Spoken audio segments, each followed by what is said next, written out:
Au domicile familial, 6 au quartier Mbala 2, la maman de Bertrand Essono ne cesse de remercier le Seigneur. Lui qui a sauvé de justesse son fils, alors que son sort était presque scellé, après que ce dernier ait reçu pas moins de 3 balles, dont 2 à l'abdomen. Je rends d'abord grâce à Dieu, parce que Bertrand partait le jour-là. Parce que le sang est fini. Ses frères cherchaient le sang partout à Yaoundé. On a quand même vu le sang. Je dois encore dire, je rends grâce à Dieu. Je rends grâce à Dieu. Je n'ai même pas la force de parler là, vous me voyez là. Mais les mots me manquent. La soirée avait pourtant bien commencé lorsque Bertrand, en visite dans sa belle famille au quartier Bankolo, invite un de ses beaux-frères à partager un pot.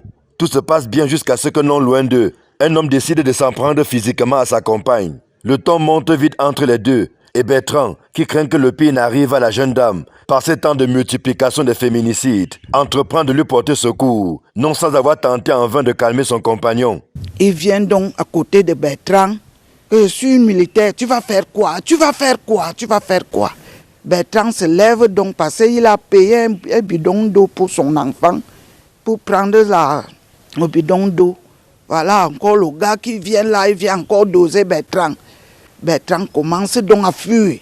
Quand il arrive donc au portail de sa belle-mère, c'est là donc le gars il a commencé à tirer Bertrand. Il a d'abord tiré 6 pim.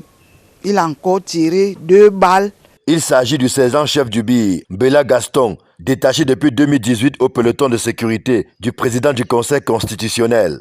Dans un enragement que les témoins de la scène n'ont pas compris, ce dernier qui est armé va prendre Bertrand en chasse et lui tirer dessus non loin du domicile de sa belle famille. Fort heureusement, le collaborateur extérieur de la CRTV est rapidement transporté à l'hôpital militaire de Yaoundé, où il est pris en charge depuis lors. Le pire semble derrière lui.